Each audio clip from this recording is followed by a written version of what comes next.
তাদের সবাইকে নিয়ে সুদর্শন পুরুষের দিনটা সেলিব্রেট করব। তো ওই দিন ওই যে অ্যানাউন্স করা হবে কে প্রথম সুদর্শন পুরুষের টাইটেলটা দিছিল, তারে নিয়ে আমি কেক কাটবো এই বছর, এই যে জুলাইতে। যাই হোক, তো এখন আসলে মেনে নেওয়া ছাড়া কোনো উপায় নেই। পৃথিবীতে কাজ করতে হলে, যে কোনো জায়গায় সাস্টেইন বা সারভাইভ করতে হলে, যে যেটাকে নিয়ে ক্যারি করে সেটাকে ভালোবেসে চলতে হবে। আসলে ওটা থেকে ইগনোর হয়ে বা ওটা থেকে বের হয়ে অন্য একটা লাইফ লিড করার কোনো রকম কোনো ওয়ে নেই। সো আমি এনজয় করছি এবং মেনেও নিয়েছি। আচ্ছা ভাই, আপনি বললেন যে হ্যান্ডসাম ডে পালন করবেন, আসলে জুলাইয়ের কত তারিখ আপনি হ্যান্ডসাম ডে পালন করবেন? জুলাইয়ের, এটা আমি তো এখন বলে দিলে আমি করব, এটা বলে দিয়েছি। ডেটটা তো আমি আপনাদেরকে এই যে আপডেট জানাবো। আমি এটার একটা সেলিব্রেশন আছে না, আমি তো ডেফিনেটলি আপনাদেরকে ডাকবো, বলবো।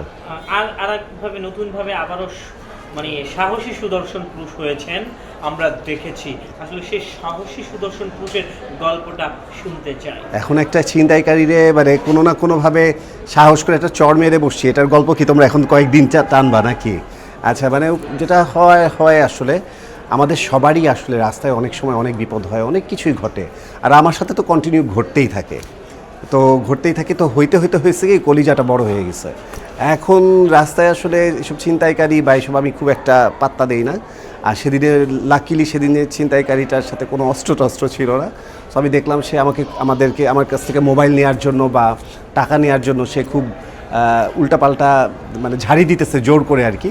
তো দেখে খুব হাসি লাগছে আমার। সো আমি উল্টা চড় মেরে বসছি এবং এমন একটা সিচুয়েশন ক্রিয়েট করছি যে সে তাড়াতাড়ি চলে যেতে বাধ্য হয়েছে।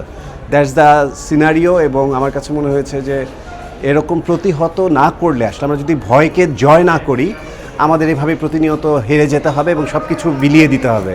বরং প্রত্যেকটা জিনিসকে সাহসের সাথে মোকাবেলা করাটাই হলো জীবনের একটা অংশ।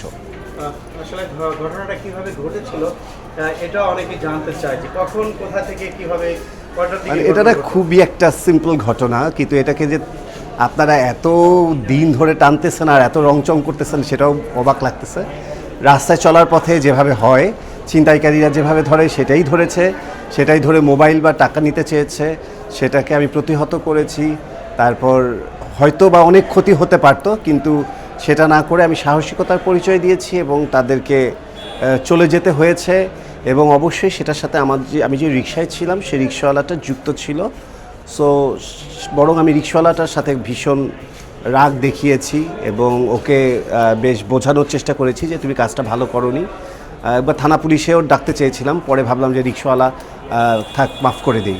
আমি খুবই ক্ষমাশীল মানুষ, তো আমি ক্ষমা করে দিয়ে ওখান থেকে চলে এসেছি। That's it.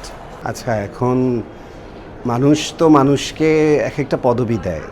ভালো বলতে বলতে তো আসলে সে ভালো, আবার খারাপ বলতে বলতে শুনতে একটা সময় একটা মানুষ ওই মনে করে যে আচ্ছা ঠিক আছে, আমি বোধহয় খারাপ। সো আমাকে একটা টাইটেল দিছে। সো আসলে এটা থেকে তো আর বের হতে পারলাম না। বের হলাম কই?